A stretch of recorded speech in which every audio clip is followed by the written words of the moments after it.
Pois bem, começa agora o nosso webinário, a psicomotricidade e os problemas do aprendizado veicular.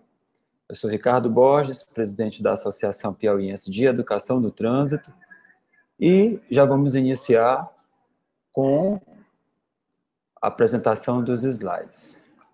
Vamos falar um pouco das nossas atividades e parcerias, e eu vou tirar aqui um trecho do nosso estatuto, o artigo 1º, que diz: a Associação Piauiense de Educação no Trânsito, também designada pela sigla APETRANS, fundada em 5 de abril de 2008, é uma associação sem fins econômicos que terá duração por tempo indeterminado, sediada no município de Teresina, estado do Piauí.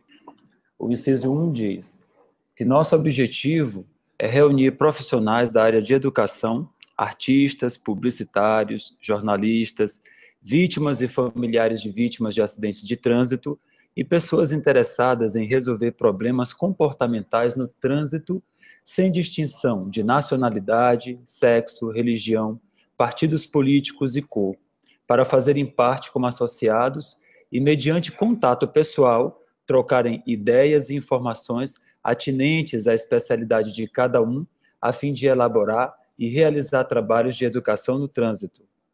O inciso 3º diz que nosso objetivo também é realizar cursos, treinamentos, palestras, simpósios, seminários, sessões de teatro, reuniões de caráter técnico, cultural e social para a compreensão das leis criadas para regulamentar e orientar o trânsito, das sinalizações utilizadas no trânsito, de direção defensiva e primeiros socorros, da preservação do meio ambiente, da cidadania e da mecânica básica para veículos automotores. Também, o inciso 5º, contribuir para intensificar o fluxo de informações entre as cidades do Estado e entre os estados brasileiros quanto a informes tecnológicos, estatísticas e campanhas educativas, que é justamente o que estamos fazendo nesse momento aqui.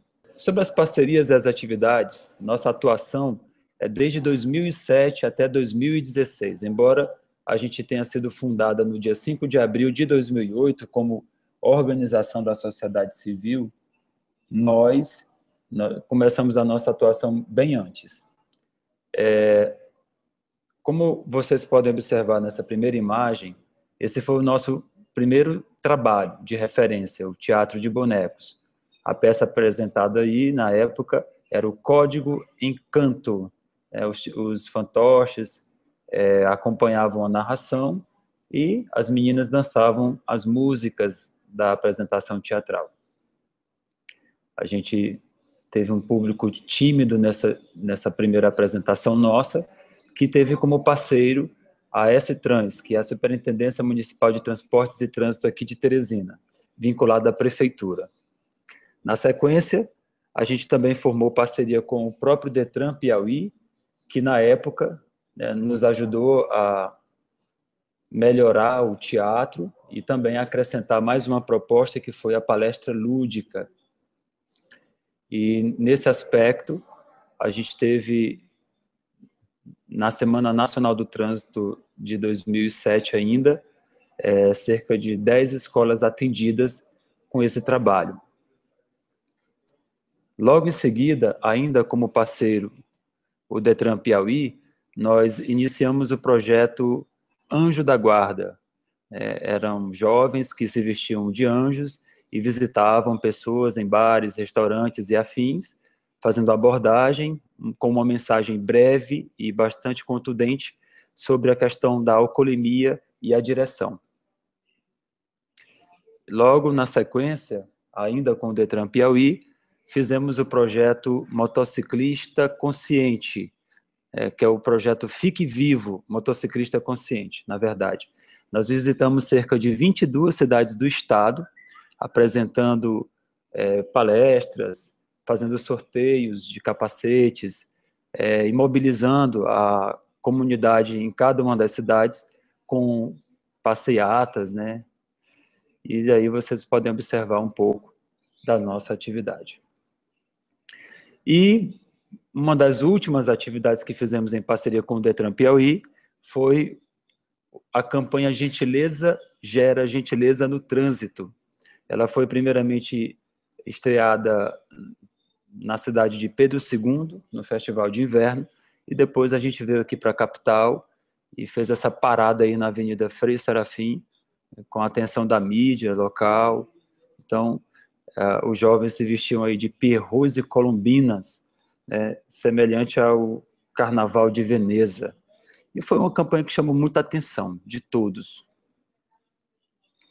Na sequência, voltando a S-Trans, aqui da Prefeitura de Teresina, teve uma proposta da própria S-Trans, eles criaram um personagem chamado Educacionildo, a gente caracterizou esse personagem, está aí, eu com toda a minha simpatia, e foi um momento muito marcante, porque, na verdade, a S-Trans nos ajudou a fazer o protótipo do nosso labirinto do trânsito, que futuramente, como vocês vão ver mais à frente, se tornou uma proposta muito mais ampla e abrangente. A pessoa que está lá no fundo, no microfone, é minha amiga, que ainda hoje atua na educação da S-Trans, a Iranilde Simpaúba. Nós também fizemos uma parceria com a Prefeitura de Timon, já que ultrapassando nossas fronteiras do Piauí e indo até o Maranhão, onde a gente desenvolveu atividades bem parecidas com o que já desenvolvíamos aqui na cidade, com o acréscimo de um personagem, um mascote que eles pediram para criar, e um jogo educativo, né, um quebra-cabeça que também foi feito. Não deu para mostrar aí, mas a gente visitou também muitas escolas, e essa foi uma das maiores escolas aí, com maior público também dessa campanha. A partir daí, a gente começou a desenvolver alguns projetos próprios.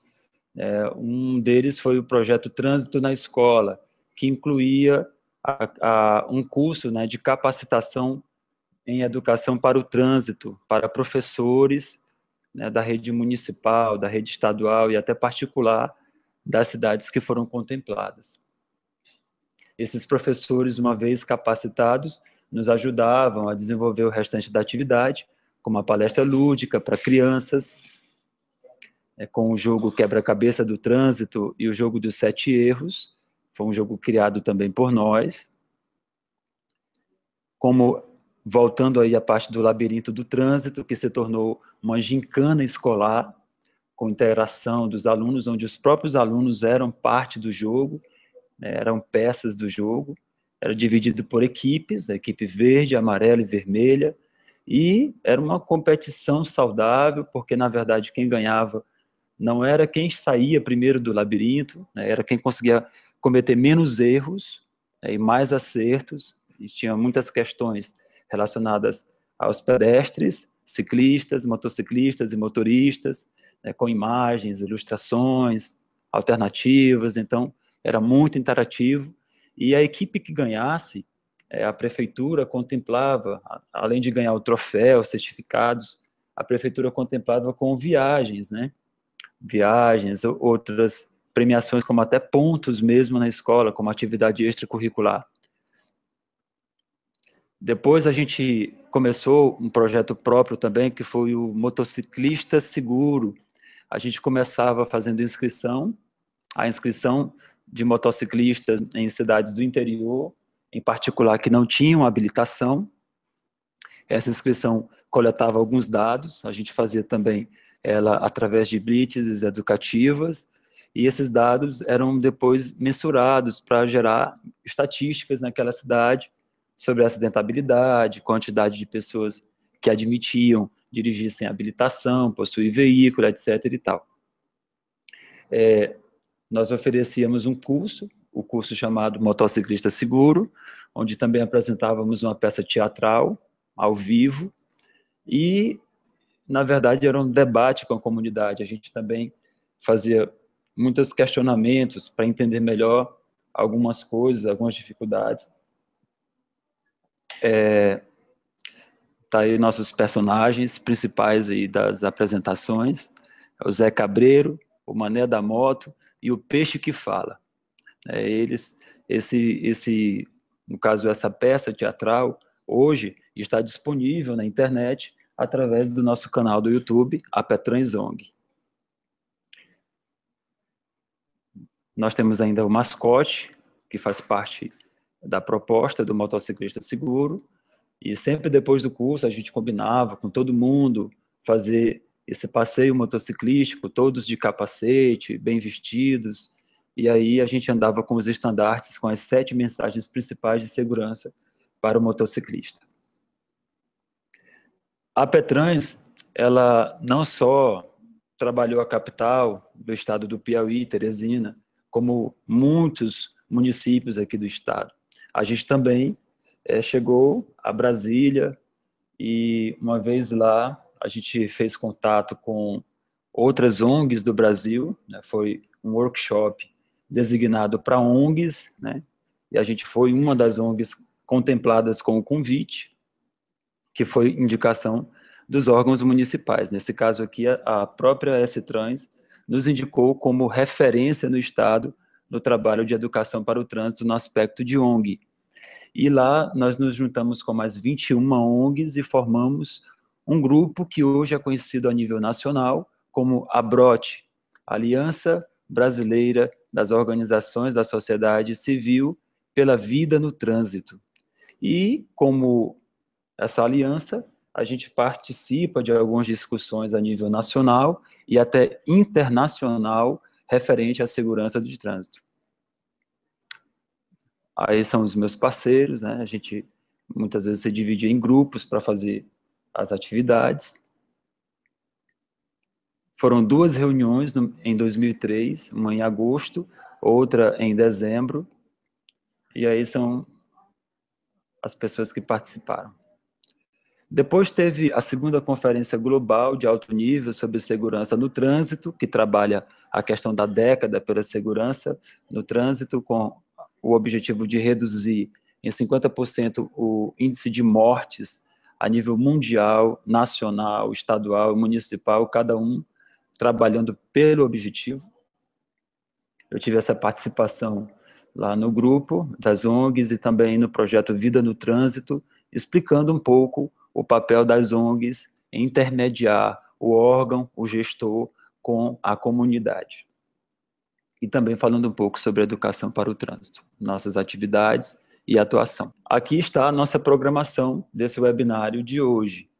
A gente vai falar um pouco do projeto Dirigir Sem Medo. Eu não mostrei ele, justamente para poder a gente discutir ele mais profundamente a partir de agora. Vou falar um pouco do perfil dos participantes desse projeto, a proposta do projeto e os objetivos. Também vou entrar um pouco na parte dos problemas do aprendizado veicular, onde eu vou falar um pouco do ensino-aprendizado deficiente, da falta de prática, e na sequência, a nossa convidada de honra, Araceli Gonzalez, vai falar sobre a amoxofobia, que é conhecida aqui no Brasil como medo de dirigir. Depois a gente vai apresentar juntos a última parte dos problemas do aprendizado veicular, que é a psicomotricidade corporal, cognitiva e relacional.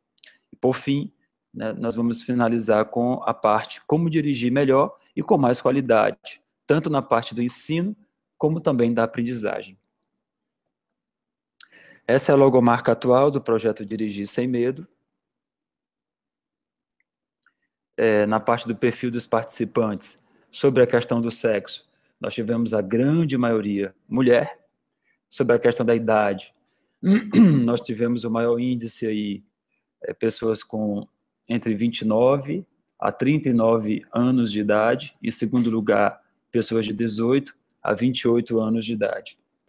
Sobre ainda o perfil dos participantes na questão do tempo de habilitação, nós mensuramos a questão de 0 a 2 anos, de 2 a 5 anos e de 5 a 10 anos e mais de 10 anos.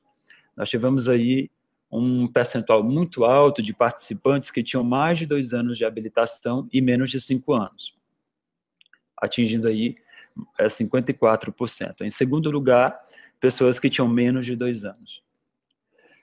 Sobre a questão do tempo sem dirigir, as pessoas tinham habilitação, muitas vezes até por um tempo, mas deixavam de dirigir, né? Insistiam um pouco naquele processo inicial da formação, tentavam 1, 2, 3 vezes, muitas vezes pagava aulas particulares em empresas ditas para o medo de dirigir, mas aí via aquele fracasso, aquela falha de não atingir o objetivo e voltava a desistir.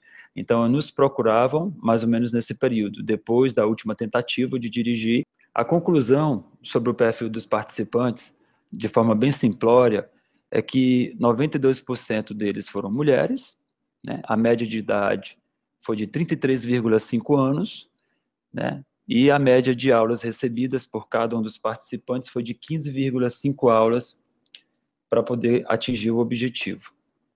Sobre a questão do índice de sucesso, nós tivemos 77%.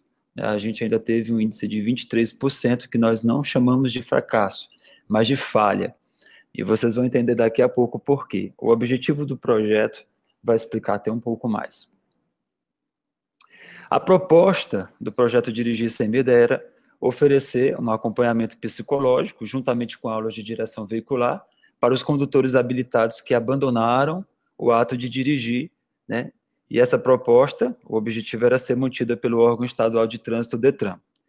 Não foi possível, na época da apresentação, o DETRAN nos apoiar em manter essa proposta para que a gente pudesse fazer daqueles recém-candidatos até um ano de permissão para dirigir e até um ano de habilitado depois da permissão, contemplando os 2 anos desde a sua formação, desde da aprovação, né? Nosso objetivo era fazer um estudo para saber quantas dessas pessoas habilitadas deixavam de dirigir e quais eram os problemas apresentados, né? A gente já tinha algumas suspeitas sobre o que trabalhar e a gente queria agora desenvolver o método e calcular isso de forma a mensurar a dimensão do problema e também achar as soluções.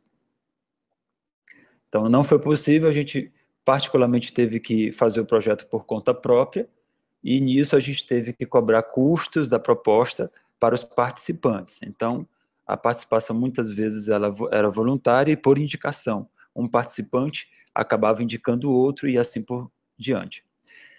O primeiro objetivo do projeto era avaliar, nesse caso avaliar a influência da formação veicular, né, no CFC, que é o Centro de Formação de Condutores, e também da avaliação feita pelo DETRAN no abandono do ato de dirigir ou sua condução precária.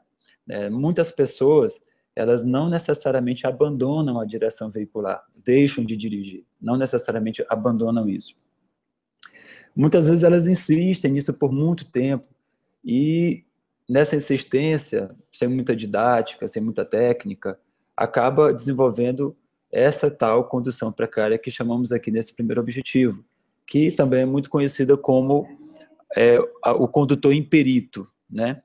O segundo objetivo era desenvolver métodos, abordagens didáticas e pedagógicas e as técnicas de ensino-aprendizado para condutores com assumido medo de dirigir e outras dificuldades do aprendizado veicular.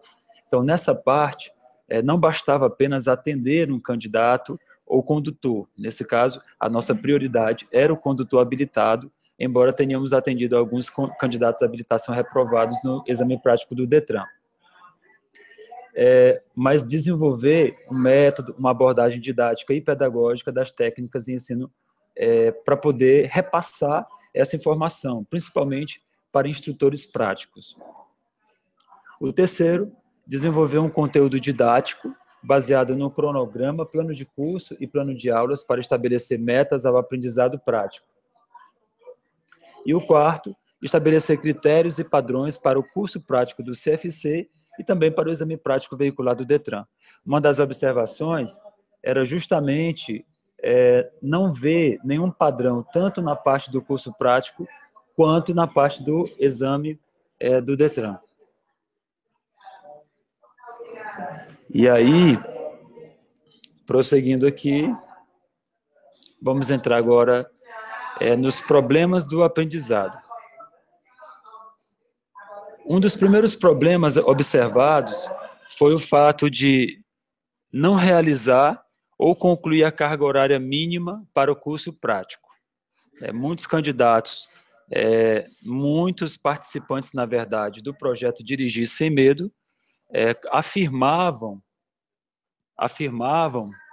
que não haviam concluído a carga horária mínima exigida por lei no curso prático da autoescola. O segundo tópico aí também, ainda relacionado ao mau aprendizado, é a falta de perícia didática e técnicas adequadas de ensino-aprendizagem do próprio instrutor de trânsito. E o terceiro ponto, a aprovação irregular ou ilícita no exame prático veicular do DETRAN.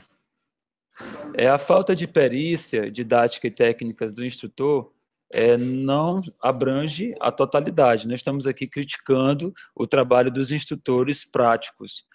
Foram questionamentos feitos com o candidato à habilitação que nos levaram a concluir que, no caso de alguns, faltava, né, certa técnica, né, perícia em ensinar. E a gente sabe que tem muito, né, disso, de muitas pessoas saberem para si, mas não conseguirem transmitir de forma adequada ou de forma a ser compreendida.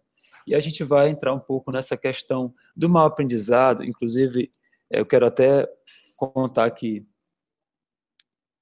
um estudo de caso em particular, né? Todo participante do projeto, ele passava assim, por uma entrevista básica. Essa entrevista consistia em algumas perguntas, como, por exemplo, saber como havia sido o período de curso prático na autoescola e também a sua experiência com respeito ao exame prático veicular no DETRAN. Então, a maioria dos candidatos ou dos participantes do projeto, enquanto candidatos à habilitação, afirmavam ter recebido total assistência e apoio do seu instrutor. Inclusive, elogiavam bastante o trabalho feito pelos instrutores práticos na época da sua formação. Porém, quando chegava no exame prático veicular, né, eles sofriam, né, no caso, a reprovação.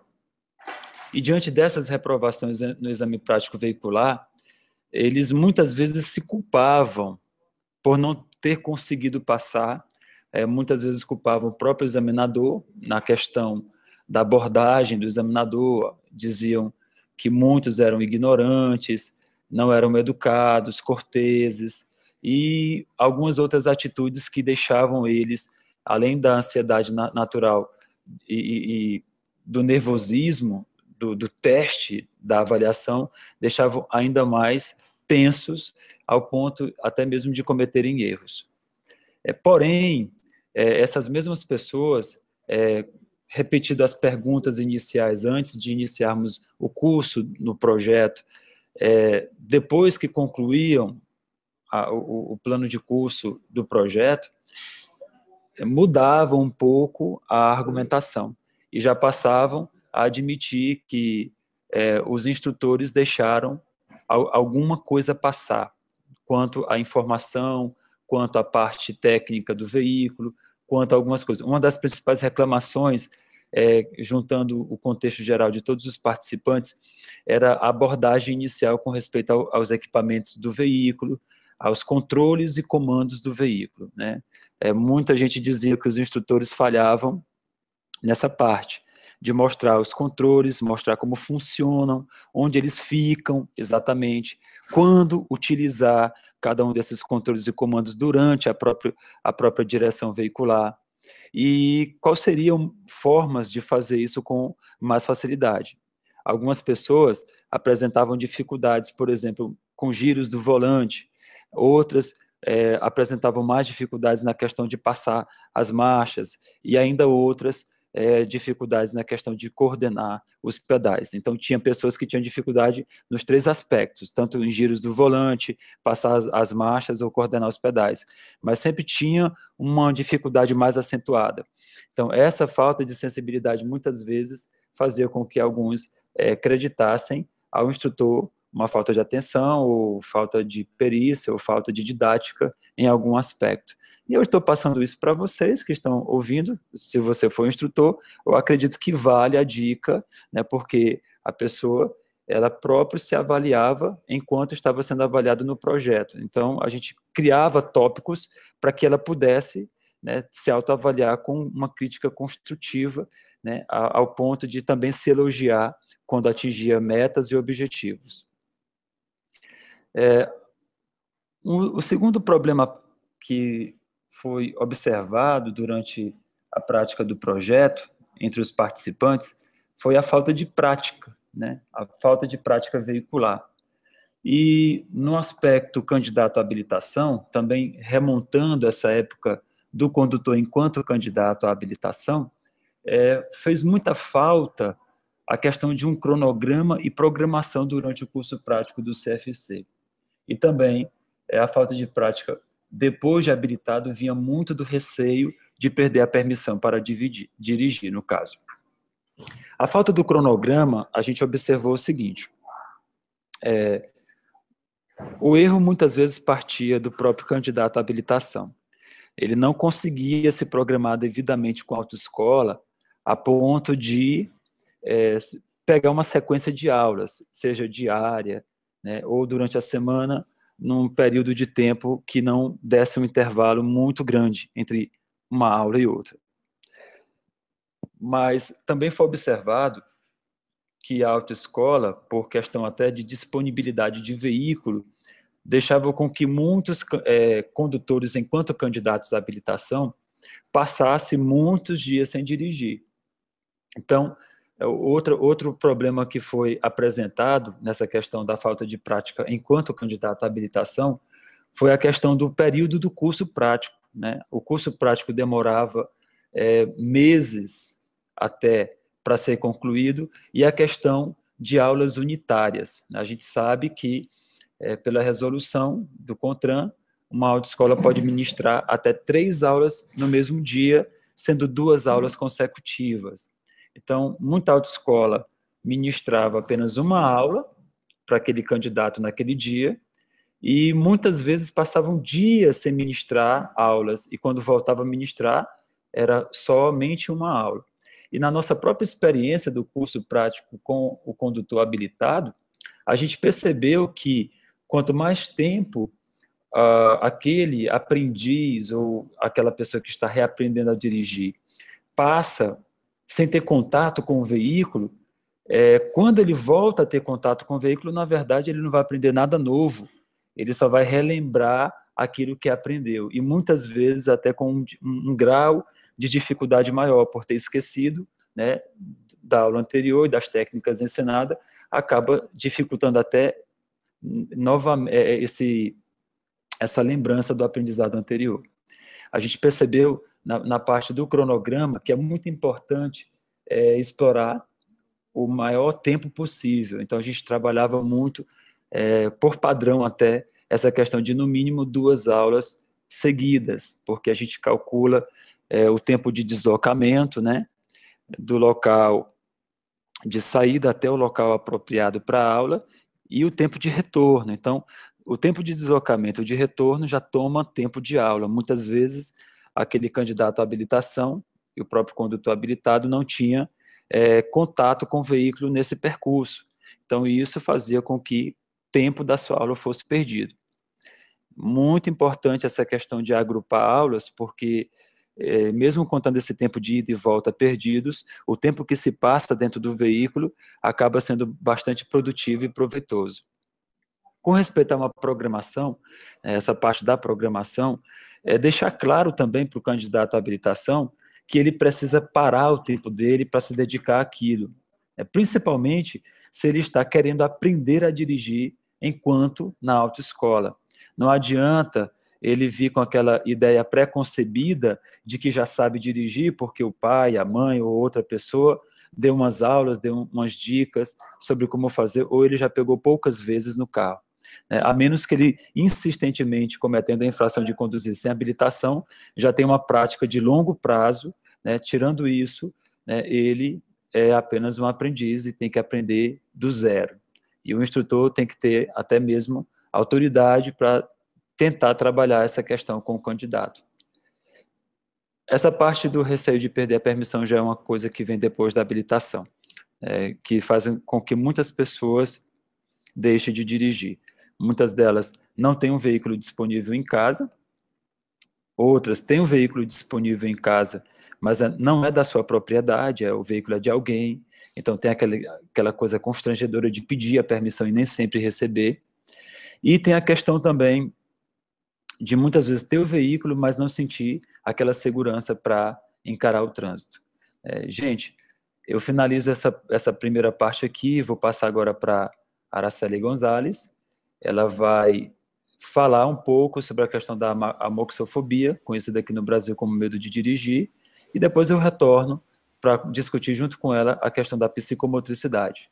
Araceli, já está no ar? Sim, boa noite. Ótimo. Olá, boa noite. Então, eu vou passar aqui os slides, viu? Vou primeiro retornar aqui para desligar o meu áudio, para você ficar mais à vontade aí com o pessoal, tá bom? Eu sou Araceli Gonzalez, sou psicóloga, trabalhei na segurança rodoviária faz 12 ou 13 anos, eu sou da Argentina, eu falo um pouco português, mas nós na Argentina dizemos que as pessoas que vivem no limite entre Argentina e Brasil falam um pouco português, um pouco espanhol, então eles falam portunhol.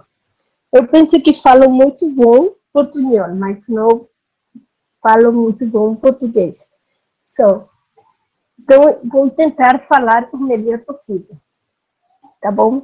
Então, eu dizia que não é um medo normal, é mais que medo, sim, um medo muito intenso e que genera incapacidade de conduzir, de dirigir um carro, sim.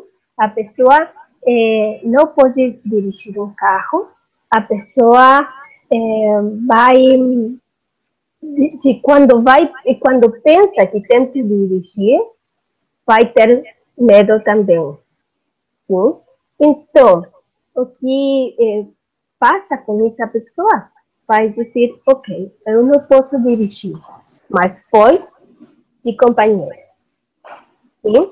Mas, nesse momento, também vai sofrer medo. Então, diz, ok, vou para trás, na parte de trás do carro, e também vai ter medo. Sim? Porque o medo vai crescendo e a pessoa não pode controlar. Então, nós vamos falar dos sintomas que são comuns na amaxofobia. Tem dificuldade em respirar, taquicardia, respiração excessiva das mãos, angústia, crise de choro, pensamentos como não vou conseguir. Bom, esse pensamento de que não vou conseguir faz que a pessoa não possa dirigir o carro porque não tem controle sobre suas emoções e seus pensamentos, ok? Então, ali é muito importante que o instrutor faz boa companhia à pessoa, sim? Porque tem que ajudar a que ela sinta segurança com suas capacidades. Se a pessoa não está segura do que está aprendendo, não vou poder dirigir nunca, ok? É muito importante que a pessoa tenha o acompanhamento do instrutor. Muitas vezes a pessoa não percebe que ela está sofrendo amaxofobia, mas o instrutor pode reconhecer isso. Então, o instrutor tem que falar com esse aluno para dar-lhe a confiança que ele necessita para o processo do aprendizagem. Se a pessoa reconhece que tem um problema, é importante que fale com o seu instrutor, é importante que também busque ajuda como psicólogo que pode ajudá-lo para superar isso. Por quê? Porque se a pessoa tem esse medo que não pode controlar por muito tempo, não só não vai poder dirigir, não vai poder sair da sua casa. Por quê? Porque a pessoa vai ter medo de viajar em carro, de viajar no ônibus, sim? Vai optar por viajar ao pé, ok? Então, isso faz que a pessoa também não tenha relações sociais. Vai optar por ficar na casa, sozinho. Então, isso não é bom para uma pessoa. Sim? É importante que você possa reconhecer se tem esse problema e que vai pensando que se pode melhorar isso. Ok. Qual é a origem que tem a maxofobia? Quais são as questões que vão influenciar a maxofobia? Bom, tem que ver com uma falta de confiança com a pessoa mesma. Sim? A pessoa não tem confiança em ele mesmo. Então, a pessoa vai pensar que não pode ter uma boa conduta na condução. A pessoa é muito autoexigente, busca a perfeição da primeira classe, mas não é possível ser perfeito na primeira classe de aprendizagem, ok? Então, a pessoa tem que ser mais relaxada em isso. Também tem que ver com as características da pessoa, se uma pessoa muito tímida, vai ter dificuldades para falar com o instrutor o que está sofrendo. Sim? Então, o instrutor tem que olhar todos os comportamentos que tem o aluno no processo de aprendizagem. Uma pessoa pode ter a maxofobia quando foi vítima de um acidente, sim, porque é uma situação muito traumática. Quando a pessoa olhou um acidente onde muitas pessoas morreram, ou trabalhou assistindo as vítimas do acidente, ou quando o processo do aprendizagem não foi bom. Sim? Na Argentina, por exemplo, não existem muitas autoescolas. Então, as pessoas vão aprender a dirigir com outra pessoa que é da família, um pai, a mãe, um irmão. Então, essa pessoa não tem os conhecimentos que são necessários para ensinar a dirigir. Então, a pessoa vai aprender com muito medo. E isso não é bom. É muito importante o trabalho do instrutor para que a pessoa possa aprender com segurança. Ok? Então, o que temos que fazer para prevenir é reconhecer nossas próprias emoções. Se nós vamos um dia à autoescola e não temos bons sentimentos, por exemplo, temos tristeza ou existe alguma preocupação, esse dia a pessoa tem que dizer, ok, hoje não posso dirigir. Por quê? Porque isso não ajuda a pessoa no processo de aprendizagem. E o condutor mesmo, que tem experiência, também tem que reconhecer suas emoções, porque suas emoções vão intervenir, vão introduzir-se no processo de dirigir. Então, tá. Isso, se a pessoa não tem controle das suas emoções, vai ter ataques de pânico.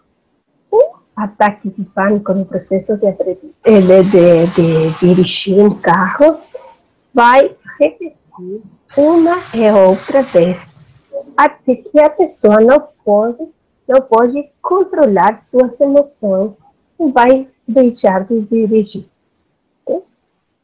Então, é possível fazer prevenção, nós temos que reconhecer nossas emoções e temos que pensar o que é mais importante, se dirigir ou ter segurança, ter saúde.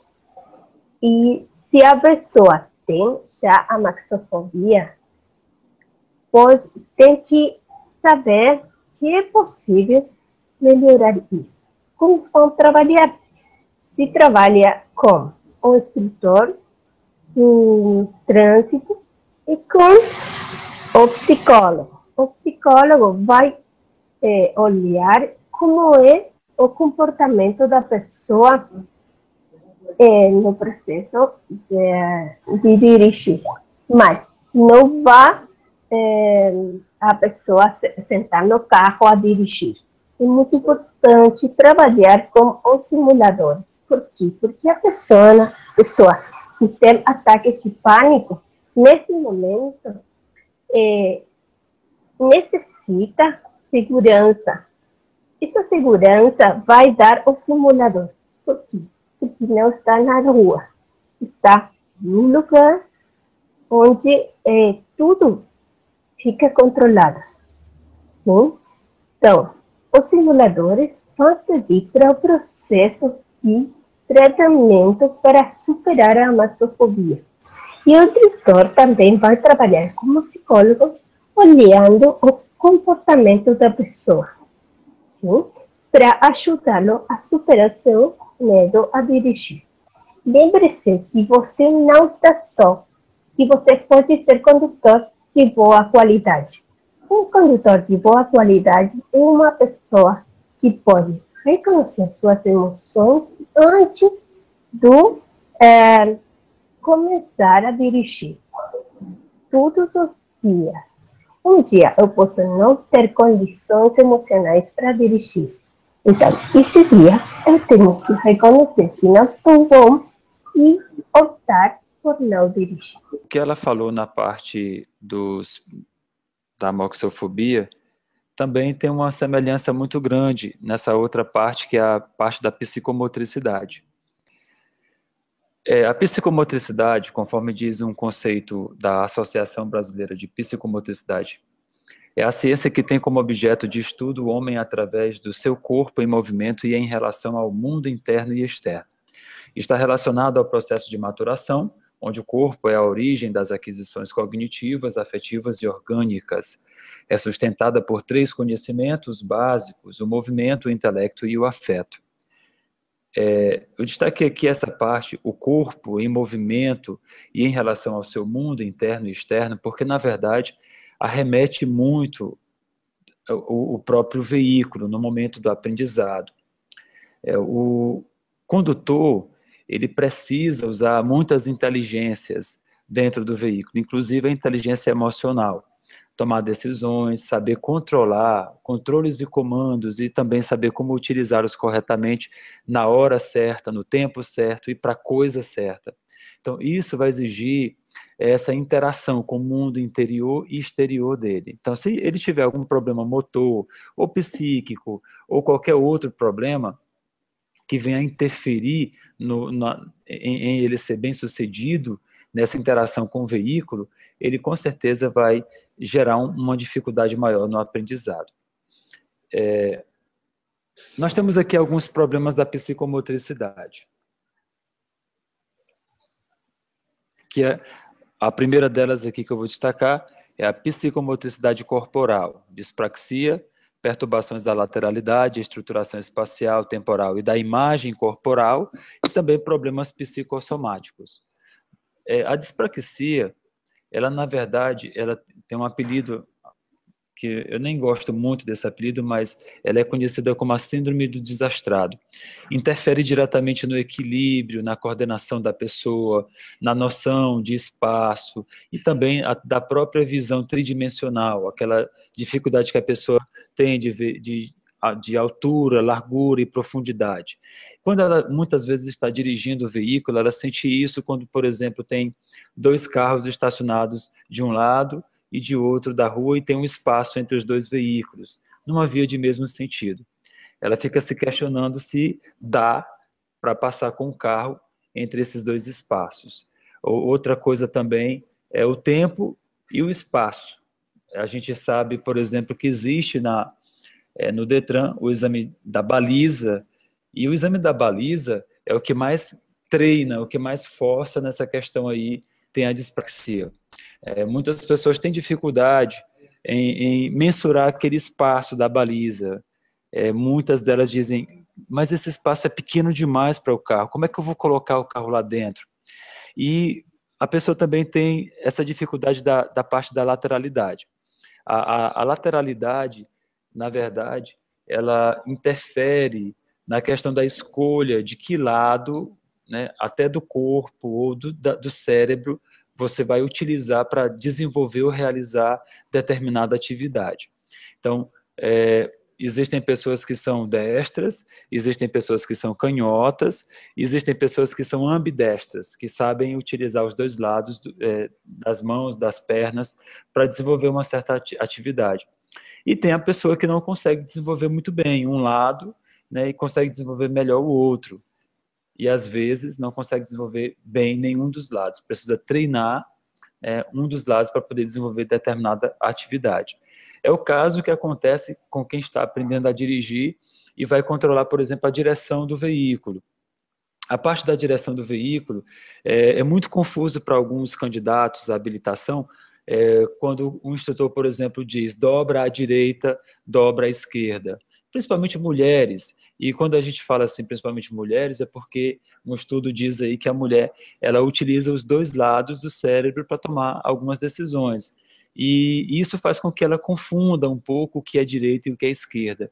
Algumas pessoas usam a técnica, e eu digo candidatos à habilitação, de marcar o lado do corpo. Eu já vi, por exemplo, na área de exame prático do Detran, pessoas marcar na mão, riscar de caneta a letra D e na mão direita, para dizer que é direita, e outra pessoa riscar na mão esquerda a letra E, para dizer que é o lado esquerdo. Então, fazem isso naquela expectativa. Se o examinador disser para me dobrar para a direita, eu olho para a mão, se eu ver o D, então é para o lado da mão.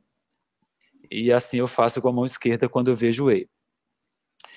Outras pessoas usam alguns recursos, como por exemplo, eu sou casada e eu sei que o lado que fica a aliança é o lado da mão esquerda. Então, quando o examinador disser dobra para a esquerda, eu olho para a aliança.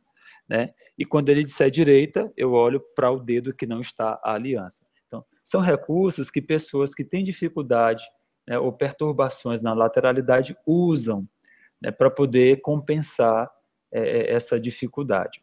Mas pode ser treinado, isso durante o próprio curso prático da autoescola, o instrutor que percebe isso no candidato, ele pode desenvolver atividades, exercícios, por exemplo, com o carro parado, né, para que a pessoa adquira, né, essa habilidade, essa técnica de como desenvolver essa lateralidade. Né. A estruturação espacial tem a ver muito com o espaço do veículo, por exemplo. É bom notar que a pessoa, quando está dentro do veículo, ela fica no banco do motorista, certo? Que fica do lado esquerdo do veículo, certo? Que fica na parte do habitáculo, e o habitáculo é dividido entre a parte da frente e de trás. A parte da frente fica o motorista e o passageiro da frente. E a parte de trás do habitáculo fica os passageiros do banco de trás. Só que fora o habitáculo, nós temos a parte dianteira do veículo, que é onde fica o capô, o motor do carro, e a parte traseira do veículo, que é onde fica a mala do carro, né, o porta-malas. Então, se você partir do princípio que o condutor ele fica do lado esquerdo do veículo, atrás ou logo vindo de frente para trás, logo depois do capô, então ele já vai ter uma estruturação espacial e até temporal melhor para realizar manobras com o veículo. Eu costumo, por exemplo, dividir o veículo em 8 partes. Primeiro, eu faço uma linha transversal. Desculpa. Primeiro, eu faço uma linha longitudinal. Eu divido o carro ao meio, entre o lado esquerdo e o lado direito.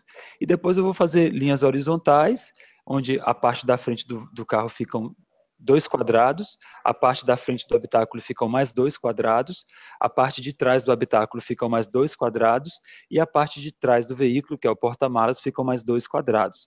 Então, se você olhar, observar o carro de cima, você vai ver 8 quadrados. E o condutor, ele fica no segundo quadrado do lado esquerdo, vindo de frente para trás. Então, eu costumo desenhar isso, né?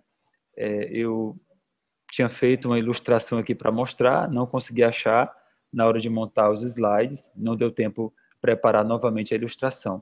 Mas isso ajuda muito o candidato à habilitação e o próprio condutor com dificuldade em dirigir a perceber a dimensão que o veículo possui, né? Então, é importante dar essa noção de qual é o tamanho do veículo na sua largura e no seu comprimento.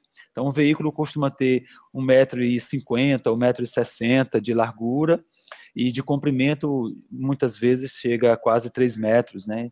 2,60 m, 2,80 m, 2,90 m de comprimento. Então, a partir do momento que o candidato se vê posicionado dentro do veículo, ele passa a ter uma noção melhor do espaço que ele tem do veículo, e aí você vai treinar o espaço que ele pode ter com a via. Então, olha, observa se o veículo tem aqui 1,60 m de largura, observe aquele espaço entre aqueles 2 cones. Ali são 2 metros entre os 2 cones, então dá para passar o veículo e ainda sobra 20 centímetros de um lado, tirando o retrovisor, e 20 centímetros do outro. Então, tenta centralizar o veículo dentro desse espaço e tenta passar com ele. Como a pessoa percebe que não são 2 veículos, são apenas 2 cones, é uma ótima atividade para se treinar essa parte da estruturação espacial da pessoa, que já vai trabalhar um pouco do problema da psicomotricidade corporal. Mas também tem que entrar um pouco até no emocional do candidato. Problemas psicossomáticos, ou seja, criados pela própria mente da pessoa, pode interferir no aprendizado. A pessoa fica ali, preocupada com sentimentos e sensações, e ela acaba tendo realmente aqueles sentimentos e aquelas sensações, o que pode, inclusive, como a Araceli Gonzalez falou, levar, né, ao problema do medo de dirigir. Nós temos também problemas da psicomotricidade cognitivos, a gente vai atrasar um pouco devido àquele probleminha técnico, mas estamos quase no final, né? Só tem, além desse problema, mais um. Então, os cognitivos têm a ver com a falta de atenção e memória, e também a falta de organização, organização perceptiva, simbólica e conceitual. Então, muitas pessoas, no processo de aprendizado, recebem muita informação, né? Você que é instrutor, está dentro do carro, você está passando muita informação para o candidato. Olha, aquele é o pedal da embreagem, o pedal da embreagem você tem que apertar antes de mudar de marcha, para poder sair você tem que soltar devagar, tem que ter a meia embreagem, ter o freio para reduzir a velocidade ou parar, o acelerador para ganhar velocidade, o acelerador tem que ser junto com a embreagem, nisso, naquilo, né? Não pode ser separado disso ou daquilo, tem as marchas, tem o giro do volante, então você acaba enchendo a mente do candidato à habilitação de muitas informações. Então, se aquele candidato tem esse problema cognitivo, da falta de atenção, primeiramente, ele não vai conseguir dar atenção a toda a explicação que você for passar dentro do veículo. Você tem que estar observando se ele está atento, e se ele estiver atento, você tem que estar observando se ele está conseguindo compreender o que você está dizendo. E aí você pode também testar a memória daquele candidato à habilitação. Por exemplo, será que ele vai lembrar no final da aula do que eu falei no começo? Então você pode dividir a aula em determinadas atividades, onde primeiro você explica o que você vai ensinar. Olha, hoje nós vamos aprender como sair com o carro de primeira marcha. É só sair, a gente vai aprender como sair e depois como parar. Nós não vamos mudar para a segunda marcha, não vamos fazer giros com o volante, não vamos fazer nada, vamos trabalhar somente com o controle dos pedais e essa questão da marcha na saída e na parada do veículo. Aí você pode introduzir a parte teórica desse aprendizado, daquela primeira parte da aula, e aí você explica em detalhes, mostra, né, se for preciso até demonstra com o próprio candidato ao volante, olha, faz isso aí, ó. Você percebe que quando você faz isso, acontece isso? Então, é um recurso muito útil. Aí depois você pode colocar em prática. E depois que você coloca em prática e exercita um certo tempo, você pode pedir para o candidato parar e fazer perguntas como, por exemplo, a gente aprendeu a sair com o veículo. O que você acha mais importante de cuidados que você precisa ter antes de sair com o veículo? O que você pode me citar como cuidados antes de sair? Aí o candidato vai, remonta a tua aula na mente dele e vai dizer o que ele consegue lembrar. Se você percebe lacunas na explicação do candidato, tipo, ele falou 1, 2, pulou 3, falou 4, pulou 5, foi direto para o 8, pulou 5, 6 e 7, depois voltou para o 6, ele esqueceu detalhes, ele esqueceu a ordem de coisas, aí você pode retornar e só lembrar aquelas lacunas. Olha, você esqueceu disso, né, que é antes disso, e você esqueceu isso e isso, que também é antes disso e disso. Então, é importante você trabalhar essa questão da atenção e da memória do candidato, principalmente quando você percebe que ele já tem alguma dificuldade com isso. Aí nós temos aqui a falta de organização perceptiva, simbólica e conceitual. Então, essa organização, ela vem da própria pessoa. Por exemplo, nós não podemos ensinar tudo para o candidato à habilitação. A gente pode explicar uma coisa e outra em detalhes, demonstrar, exercitar através de uma atividade prática, mas nós temos que deixar o candidato livre para ele organizar dentro de si próprio, na sua mente, com a sua memória, com a sua atenção, com a sua própria habilidade natural, né, como ele vai escolher dirigir. Você pode ensinar uma técnica e, de repente, o candidato à habilitação desenvolver uma outra técnica baseada numa coisa que ele acredita ser mais fácil. Então, ele tem que ter essa organização perceptiva, simbólica e conceitual. Ele precisa, sozinho, pegar a tua explicação, pegar o teu ensinamento e transformar aquilo para ele, de uma forma que ele tire mais proveito daquilo. Se você percebe que o candidato tem dificuldade com isso, ensine ele primeiro a ter isso como objetivo. Olha, você tem que ter o objetivo de dirigir sozinho. Você não pode esperar que eu, como instrutor, fale tudo o que você precisa fazer. Você tem que também desenvolver alguma coisa sozinho, você tem que fazer experimentos. E use o fato de eu estar aqui ao seu lado, dentro do carro, use o fato de eu ter aqui os pedais de comandos ao meu alcance, o freio e a embreagem. E use o fato de você estar andando num carro que é todo adesivado e que as pessoas lá fora estão identificando que você é um aprendiz e tente desenvolver alguma coisa sozinho.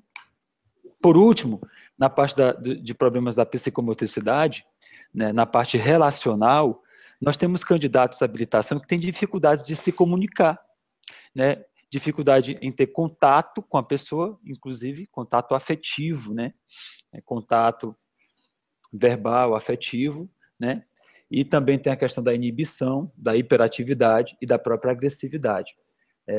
Vou começar aqui nessa parte da dificuldade de comunicação.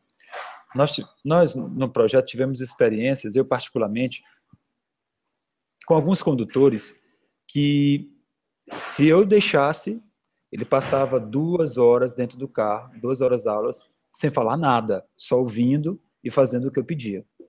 Mas, quando o instrutor não consegue fazer o candidato ou o condutor falar, ele também deixa de ter o feedback, ele deixa de saber se ele está dando atenção, se ele está conseguindo lembrar das coisas ensinadas, se ele está conseguindo desenvolver alguma coisa por conta própria, então ele fica sem o feedback, ele fica sem esse retorno, que é muito importante para ele avaliar o ensino que ele está praticando com o candidato.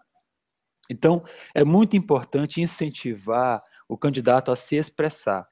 Você pode parar, depois de uma certa aplicação prática, e perguntar: como você se sente ao fazer isso? Geralmente o candidato ele é muito negativo com as coisas que ele faz. Ele sempre negativa a coisa, ele sempre diz que fez errado, que fez mal feito. Então procure ressaltar pontos positivos do que ele fez, acertos, e convencê-lo disso, né? Provar por A mais B que o que ele fez está correto. E isso também vai trabalhar um pouco da inibição dele. Existem alguns candidatos que são hiperativos e até agressivos, então não gostam muito quando o instrutor explica, ou fala, ou tenta ensinar, não gosta quando o instrutor interfere, seja pegando no volante, freando o carro, ou no câmbio. Então, é muito importante você também perceber a maneira de ser dessas pessoas e respeitar a personalidade. O que eles estão querendo é tentar desenvolver, talvez, sozinho. Eles querem realmente que você ajude eles a serem independentes na sua direção. E eles muitas vezes não sabem como se expressar dessa maneira e chega a ser até agressivos. Dizer para o instrutor, você fala tudo que eu tenho de dizer, você fica pegando no volante, você fica freando, apertando o pedal da embreagem aí, deixa eu dirigir sozinho. Então, tenta acompanhar essa vontade, esse desejo do candidato e desenvolver. O que eu quero concluir nessa parte da psicomotricidade é que se o instrutor de trânsito não percebe que o candidato à habilitação pode ter alguns problemas relacionados a isso, ele pode contribuir para desenvolver a homoxofobia. Não é isso, Araceli? Sim, sim. Como é que isso pode acontecer? Pode ser que a pessoa não receba uma boa educação, sim, de parte do instrutor, porque o instrutor pode não ter uma atitude positiva para o aluno.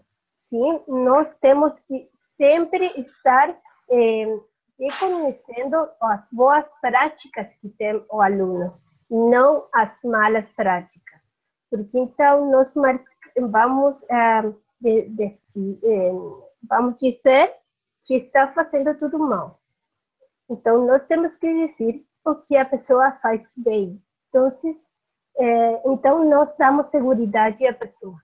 Isso é muito importante para o instrutor.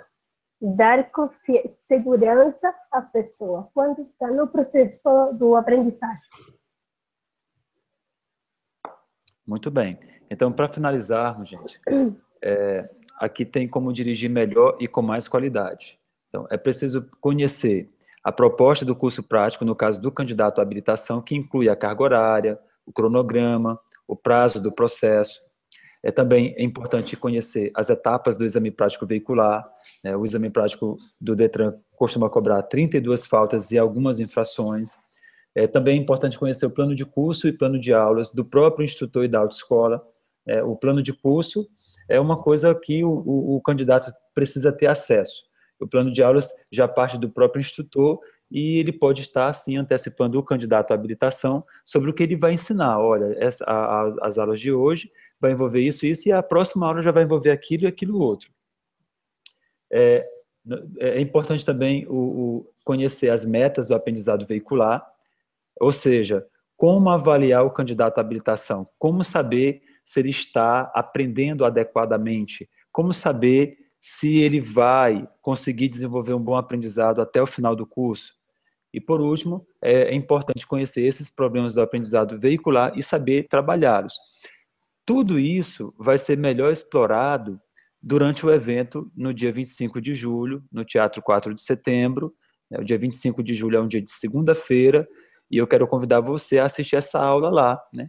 Se você é instrutor de trânsito teórico, se você é aluno ainda do curso teórico, ou mesmo do curso prático, você está convidado a assistir essa aula aqui em Teresina, no Teatro 4 de Setembro, na segunda-feira do dia 25, das 8 até as 11, onde toda essa parte aqui do que é preciso conhecer vai ser explorado em mais detalhes, né?